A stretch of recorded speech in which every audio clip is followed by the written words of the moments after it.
Hello, hello, hello mga kananay! Hanap nyo rin ba ay sariwa, laging bago, tamang timbang at tamang presyo na isda para sa inyo? At di lang yon, i-deliver pa mismo sa pintuan ng bahay nyo. Siya nga pala si Kuya Janus Renz Magat. Popost ko na lang sa comment section ko yung link na FB page ni Kuya Renz. Bali, ang ginagawa niya, gabi pa lang bago siya bumiyahe, isasend na sa'yo kung ano yung mga available na isda at seafoods na meron siya. And then, andun na rin yung price list para kinabukasan, alam mo na kung magkano yung mga babayaran mo. And then, kinabukasan, iyon na, di-deliver na sa harap ng bahay nyo. Bali, halos nga lahat ng pinopost ko na isda o kaya seafood sa kanya namin nabibili. At sinisigurado ko sa inyo, sariwa siya at walang lasang hindi maganda.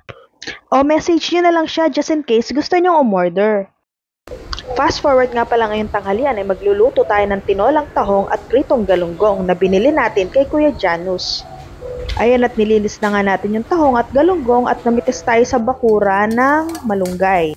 Siyempre, una natin gigisayin ng luya, isusunod natin yung sibuyas. Pag mapula na ng luya at translucent na yung sibuyas, isusunod naman natin yung bawang. Halu-haluin lang natin ang mga ito para hindi masunog.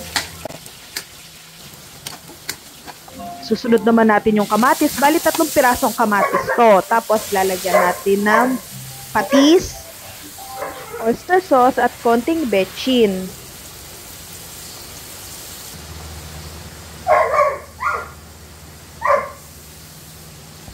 And then, tubigan na natin. Hayaan natin kumulo para lumambot na rin ang kamatis at isabay mo na ang siling green. Tapos, ilagay mo na rin yung malunggay. Pag halo-haloin mo na sila, sama-sama mo na sila bago mo ilagay yung tahong. And then, pag kumulo na, ilagay na natin yung tahong. Halu-haluin lang natin to.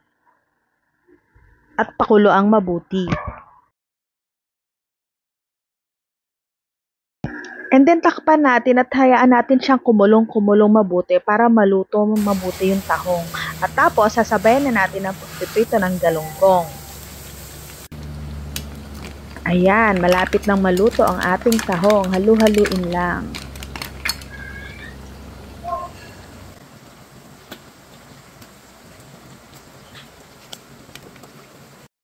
Ayan, luto na ang ating pritong galunggong at tinolang tahong. Oras na ng ating pagkain ng tanghalian.